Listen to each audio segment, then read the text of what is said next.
ወይዘሮ ወርቄ ድህነት ኃጢአት ነው አለች። ወንዶሰን ደግሞ ዮዲትን አለቃትም አለ። የወንዶሰን እናት በጣም ተጨንቃለች። አለምም እንዲሁ። ወንዶሰን ዮዲትን የሆነ ነገር ካደረጋት እኔም የሱ ተባባሪ ነሽ በማለትም ወደ ፖሊስ እገባለሁ በማለትም ከፍተኛ ጭንቀት ፈጥሮባታል። በዚህም የወንዶሰን እናት ጭራሽ አንቺን ጥዬማ ምንም አልሆንም፣ በዛ ላይ ደግሞ አንቺን አሳልፌ አልሰጥም እያለችም ቃል እየገባችላት ነው። ነገር ግን አሁን ላይ አለም ሁኔታው ሁሉ በጣም እያስጠላና እንዲሁም እያስፈራኝ ነው ትላለች።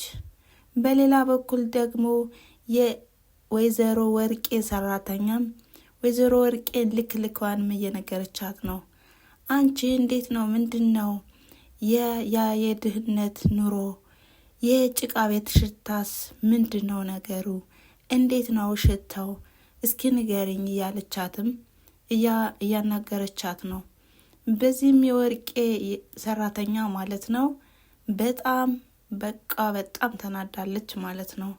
ለምን ቢባል ከዚህ በፊት እኮ የዮዲትን አባት አግብተሽ እንጂ ከዛ በኋላ ነው ሀብታም ይሆንሽ እንጂ ከዛ በፊት እኮ ጭቃ ቤት እንደነበርሽ እንዴት ረሳሹ ስትላትም ነገራትም ነበር።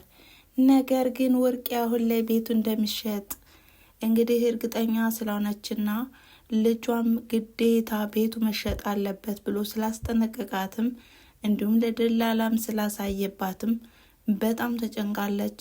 ከአሁኑ ለደላላው ቤት ተከራይልኝ፣ እንደገናም በ3,000 ብር እስከ 3,000 ብር ድረስ መክፈል እችላለሁ፣ ክችን ያለው ሳሎን ያለው በአጠቃላይ ሁሉን ያሟላ ፈልግልኝ ስትለውም እንግዲህ ያ አመዳም የምትለው ደላላም በጣም ገርሞትና እንዲሁም በግርምት ነበር ሲመለከታት የነበረ።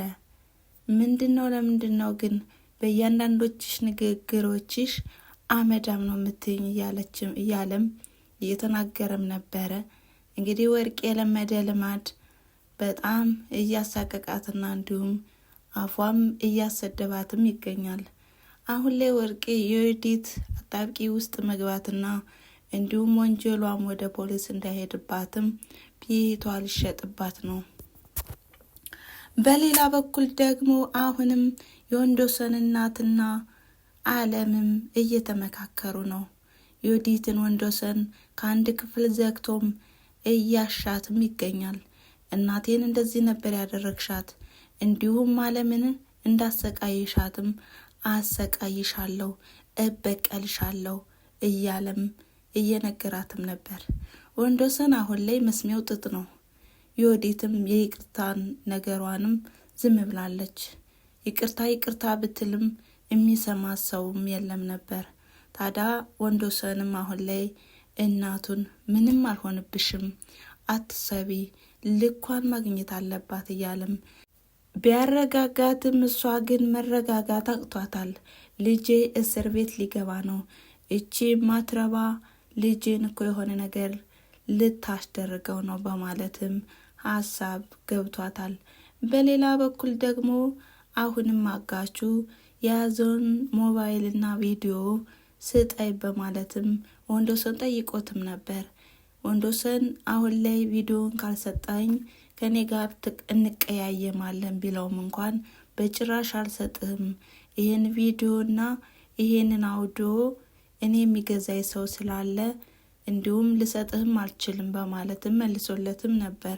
ወንዶሰንም ለምን ሲባል ሲልም ይሄ ቪዲዮ ከሰጠውህ አንተ ስንት ብር ትሰጠኛለህ በማለትም ቪዲዮን እንደሚሸጠውና ብዙ ብር እንደሚያገኝበትም ሲናገር አሁንም ወንዶሰን በእኔ እናት ነው እንደ የምትነግደው ምን አይነት ነህ በማለትም ተነጋግረውም ነበር። አጋቹም ቢሆን አይ ችግር የለውም ብር የሚያመጣልኝ ከሆነና የእንጀራ ገመዴ ከሆነ እሸጠዋለሁ በማለትም ሲነግረውም እነሱ የሰጡን ያህል እጥፍ እሰጣለሁ ችግር የለውም ስጠይ ሲለውም 23 ሚሊዮን ትሰጠኛለህ በማለት ነበር ቀጭን ትዕዛዝ ያዘዘው። ወንዶሰንም 23 ሚሊዮን እንዴት በየት አገኘዋለሁ በማለትም በምሬት መልሶለትም ነበር። ታዲያ ይህንን መልስ የሰማው አጋቹም በቃ የራስ ጉዳይ በማለትም ሸፋፍኖት ወዲያውኑም ቪዲዮውን ይዞበት ሂዷል ማለት ነው። ማትገዛይ ከሆነ ቪዲዮም አውዶም የለም ለሚገዛይ ሰውም አሳልፌ ሰጠዋለሁ በማለትም ለዮዲት እናት እንደሚሸጠውም ተናግሮ ወዲያውኑ ካጠገቡም ይርቃል። በዚህም የተናደደው ወንዶሰንም ወደ ቤቱ ይሄድና ይችን አውሬ ይችን ጊንጥ አለቃትም፣ እናንተ ተረጋጉ፣ አለምም ሆነ እናቴ ምንም አልሆንም፣ እሷን ግን ልክ አስገባታለሁ በማለትም እየዛተና እየተናደደም ይህን ነገርም ብሏቸዋል። ይቺ የማትረባኮ ከእናቷ ጋር ከጎረምሳ ጋር እየተደራደረች ነው፣ ቤቱንም ሊሸጡት ነው። ያንን ቪዲዮ በእጃቸው ለማስገባትና የሰሩትን ወንጀል ለመሸፈንም አሁን ላይ ከነጋ ጠባ እየሰሩ ነው። ስለዚህ አለቃትም ዮዲትን አትገልገይም በማለትም በምሬት ሲናገርም ሰምተነዋል። ዮዲት አሁን ላይ በአስቸጋሪ ሁኔታ ትገኛለች። ታዲያ የወንዶሰኑን ሁኔታና መናደድ መበሳጨት የተመለከቱ እናትና አለም አሁን ላይ ምን ማድረግ እንዳለባቸውም መፍትሄ እያፈላለጉ ነው። አለምን በራሷ በኩል በቃ አሁን ወንዶሰን እኔ የምለውን ነገር አይሰማምና የሆነ ነገር ማድረግ አለብን በማለትም ዮዲትን ፈተው እንዲለቁና እንዲሁም ከህይወታቸው እንድትወጣም ለማድረግ እየተናገረች ነው። ነገር ግን ከዛ በፊት ወንዶሰንን ማማከር አለብን በማለትም ከአለም ጋር እየተመካከሩ ነበር።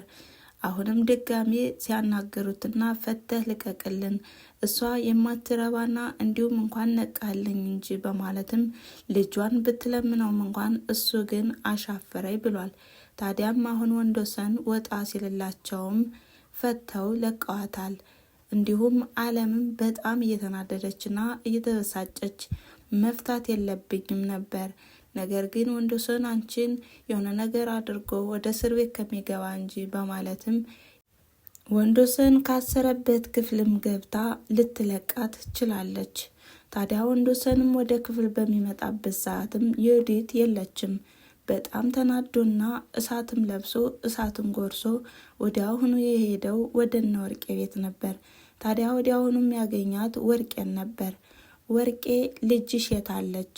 ያቺን ጊንጥ ወልደሻል፣ አንቺም ጊንጥ ነሽ በማለትም ኃይለ ቃልም እየደረደረ ንዴቱንም ከወርቄ ላይ እያዋረደባት ነበር። እባክህ ልጄ ምን ሆነ ነው እያለችም ፍርሃትና ብስጭት በተቀላቀለበትም እየተናገረችም ነበር። እባክህን ዮዲት የምትላትን አላየዋትም ስትልም እሷ ብትደበቅም አንቺ አታመልጭኝም በማለትም እሷ እናቴን የሆነ ነገር ለማድረግ ወስና ነበረ፣ እኔም ደግሞ እናቷን ምንም ላለማድረግ ምንም ዋስትና የላችሁም አደርገዋለሁ በማለትም እሰጥ አገባ ገጥሞም ነበር። ግብም ገጥሞም ነበር። ሌላው ይቅር ሰራተኛዋ እንድትገለግልም አልፈቀደላትም ነበር። ወንዶሰን አሁን ላይ በጣም እየተናደደና እየተበሳጨም ነበር። በዚህም ወርቄ በጣም እሬታዋንም አቀለጠችው። እናም የዛሬው ቪዲዮ ያቆመው ከዚህ ላይ ነበረ። በቀጣይ ቪዲዮስ በምን አይነት መልኩ ይመጡ ይሆን የሚለውን ይዤ እመጣለሁ ማለት ነው።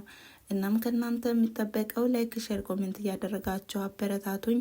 አብራችሁኝ ስለቆያችሁ ከልብ አመሰግናለሁ በማለት በሌላ ቪዲዮ እስከምንገናኝ ድረስ መልካም ጊዜ። ቻው።